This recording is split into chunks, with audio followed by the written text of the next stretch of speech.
नमस्कार बच्चों, स्वागत है आपका अपने YouTube चैनल हरियाणा सेंट्रल पर। सुप्रभात सभी को। आपका स्वागत है सीईटी क्वालिफाइंग मुहिम में। बात करते हैं भाई हरियाणा में भर्तियों का हाल। उम्मीद थी नया साल था, कल से कुछ अच्छा होगा, सरकार कुछ अच्छा करेगी, युवाओं को कुछ तोहफा देगी सरकार।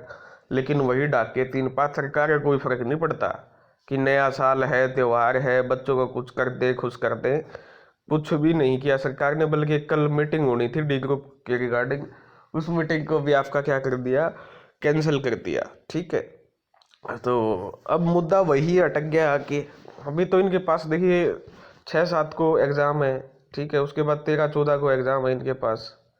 ठीक है, 6-7 को एग्ज़ाम है, 13-14 को एग्ज़ाम है, ये इनके ये स्केड्यूल बने हुए हैं।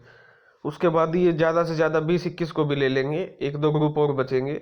उसके बाद जो असली दंगल है वो 20-21 के बाद शुरू होगा। हालांकि इन्होंने जो लिस्ट बनानी थी, जो बाकी 61 ग्रुप की लिस्ट थी, ठीक है, 61 ग्रुप की, वो लिस्ट बना ली है। और अभी तक ऐसा बाहर निकल के आया कि भाई हम इसी पे ग्रुप के वाइज आगे बढ़ेंगे। लेकिन बहुत ज़्यादा समस्या है, अभी फाइनल डिसीजन भी नहीं आया कोर्ट का। और मुख्यमंत्री से फिर पूछा जाएगा कि बताओ भाई सभी को एग्ज़ाम में बैठाना है, ठीक है, या जो ऐसे ही है 5-6 गुना ग्रुप का सीधा उठानी है। क्योंकि अब प्रॉब्लम हो गई, अब ग्रुप के नहीं उठा सकते आप। अब ग्रुप का उठाने में आपको सीधा ग्रुप का नहीं कर सकते, क्योंकि 4 गुना से ज़्यादा है। तो आपको अब ये देखना पड़ेगा कि कैटेगरी टू कैटेगरी पे आना पड़ेगा। अब मान लिया 400 है ग्रुप का, और 400 का पहले तो कर देते थे 500 का 20, 2000 बच्चे। लेकिन अब जहाँ 5 गुना से ज़्यादा बच्चे, 4 गुना से ज़्यादा बच्चे हैं, वहाँ सीधे 2000 नहीं बुला सकते ये। ठीक है, तो वहाँ खड़ी एक बड़ी समस्या खड़ी होने वाली है।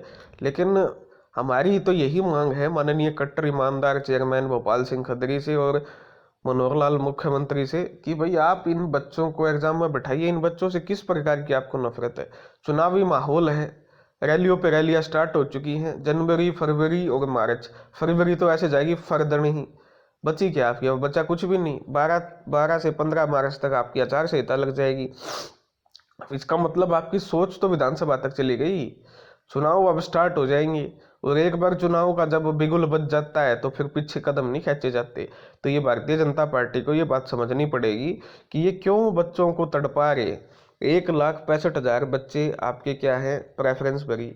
ये हरियाणा के भाई बहन पिछले 4 साल से तड़प रहे हैं। आंदोलन किया, प्रदर्शन किया, मुख्यमंत्री को समझाया, ओएसडी को समझाया, चेयरमैन को समझाया।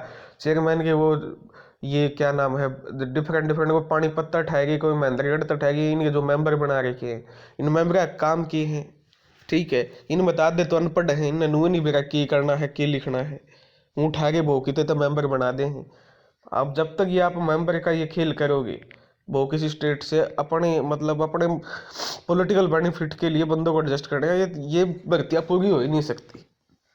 ठीक है, पढ़ा लिखा का पढ़ा लिखा जो बंदा है उसका भी यहाँ कोई काम नहीं। पढ़ा लिखा भी यहाँ पर अनपढ़ की तरह बिहेव करने लग रहे हाथ। जो बच्चों की मनोदशा इन्होंने कर दी है, बच्चा आज इन्होंने कहीं का नहीं छोड़ा है। बच्चा क्या करे? बच्चा 4-4, 3-3, 4-4 लाख में आपका 3 लाख रुपए दे के बच्चा आपका पोलैंड जा रहा है, इटली जा रहा है, पुर्तगाल जा रहा है, वहाँ का वर्क परमिट ले रहा है 2-2 साल का। ठीक है, जिसमें मोटा पैसा है वो 20-25 लाख रुपए दे के इंग्लैंड जा रहा है, कनाडा जा रहा है। तो सरकार को ये चीज़ें समझनी पड़ेगी। बड़ा गंभीर मसला ये है जो ये होता जा रहा है, लेकिन सरकार टस से मस नहीं हो रही है।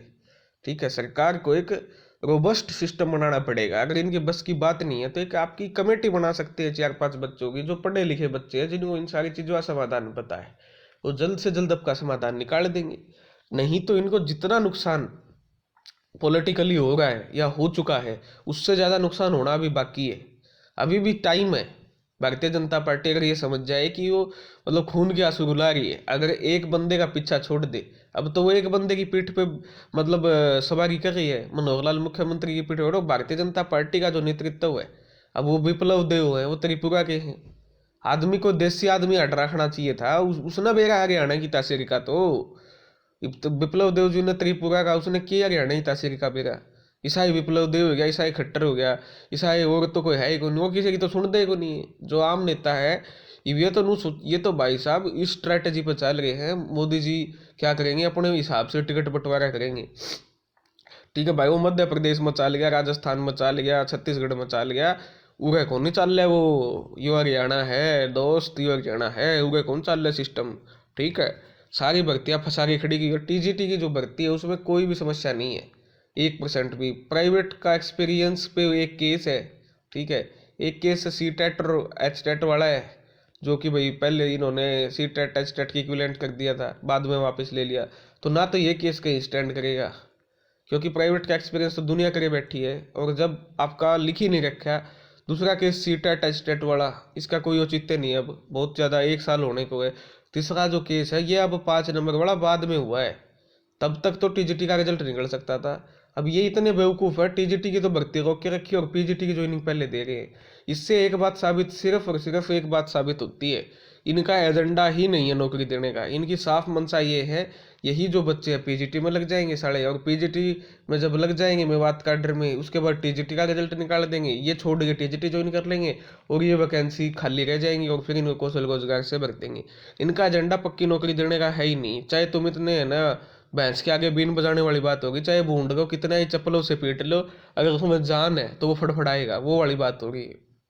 ठीक है, तो यही यही बात मैं आपको कहना चाह रहा हूँ, भारतीय जनता पार्टी को समझाना चाह रहा हूँ। ये युवा है, ये 20 21 से लेके 30 साल का है।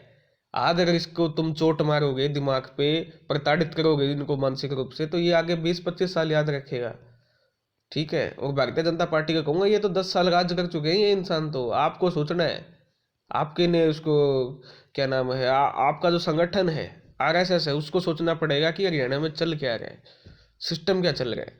चाहे तुम यहाँ पर कुछ भी बना दो, लेकिन जब तुम 4 साल से पूरे बच्चे बच्चे को दिख रहा है, 4 से 5 साल से आपने खून के आंसू तड़पा दिया, पेपर पे पेपर लीक हो रहे हैं, 41 41 क्वेश्चन रिपीट करते हैं, मन में आया कुछ भी कर रहे हो, कोई रूल बना दिया, कोई रूल अंडर रेगुलेशन तोड़ दिया, सिर्फ इन बच्चों की माटी पलित करे कि नए साल पे इन बच्चों को उम्मीद थी कि कुछ बुद्धि आएगी, सद्बुद्धि आएगी सरकार को, लेकिन कोई बुद्धि सद्बुद्धि नए साल पे भी सरकार को आती नहीं दिखी भाई।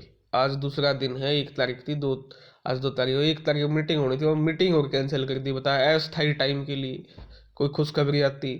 तो यही चीज़ मैं आपको बार बार भारतीय जनता पार्टी को समझाने का प्रयास कर रहा हूँ। आप 1,65,000 ने प्रेफरेंस भरिए, कोर्ट में एफिडेविट दे के कि भाई इतनों ने प्रेफरेंस भरी है, एक बार प्रेफरेंस पोर्टल खोल दिए, भरेंगे तो 10,000 ज़्यादा भर देंगे, और इनका धड़ाधड़ एग्जाम लीजिए, देखते हैं आपका माहौल कैसे नहीं बनेगा। लेकिन जिस हिसाब से आप चल रहे हैं उस हिसाब से तो आप और फंसते जा रहे हो, बुरे बुरे से बुरे। क्या क्या क्या कमियां आप, ठीक है, कोर्ट में आप अपनी मनमानी करके, अपनी पावर का यूज करके आपने कर लिया, लेकिन कोर्ट ने क्या फैसला सुना दिया फाइनल? ऊपर सुप्रीमो कोर्ट भी बैठा है, वो तो अभी तो बहुत कहानी बाकी है। जब आप खुद एचएसएससी एचपीएससी में दोहरा मापदंड अपना रहे हो तो दुनिया के सामने है, सबूत के साथ सामने। एचपीएससी में आप 42 से 38 कट ऑफ नहीं करते ओबीसी की, एचएसएससी में आप 70 से 65 करते हो, और दोनों केसों में डबल बेंच में जाते हो। यहाँ डबल बेंच में जाके जीताते हो कि 42 से 38 नहीं करेंगे, यहाँ डबल बेंच में जाके जीताते हो कि 70 से 65 करेंगे, एक ही से, एक ही जज से। तो ऐसा तो जो मतलब ये तो यही होगी मारा मर्जी, चाहे हमें इस्ती जानता मरा, चाहे इस्ती पुचकारा, हमें जो कर कमाएंगे वो होगा। तो ये सिस्टम पूरी आज हरियाणा की जनता देख रही है इसको सबूत के साथ। तो ये भारतीय जनता पार्टी को समझना पड़ेगा कि बहुत बहुत ज़्यादा परेशान करती है बच्चों को। अभी भी मैं गुजारिश करूंगा संगठन से कि वो आगे आए और मुख्यमंत्री से वो बागडोर आगे आके ले और बोले कि भाई तू अपने मुख्यमंत्री रहे, लेकिन हमने काम करने दे। 1,65,000 बच्चों को एग्जाम में हरियाणा के भाई बहन को मौका देना चाहिए, तभी जाके ये आपको वोट और आपसे जुड़ पाएंगे। जब इनके आप बाल बहन बेटियों को मौका ही नहीं दोगे एग्जाम में बैठना, नौकरी तो दूर की बात है, तो ये आपसे कैसे जुड़ेंगे, कैसे या फिर आपके जुड़ के वोट में कन्वर्ट होंगे। तो ये भारतीय जनता पार्टी से और जितने भी माननीय चेयरमैन हैं कट्टर ईमानदार, उनसे गुजारिश है कि इन सभी को एग्जाम में बैठाएं। जितने भी हमारे ग्रुप बचते हैं 56 57 का, दोबारा लेके सभी बच्चों का एग्जाम लिया जाए फटाफट से। धन्यवाद। जय हरियाणा, जय भारत।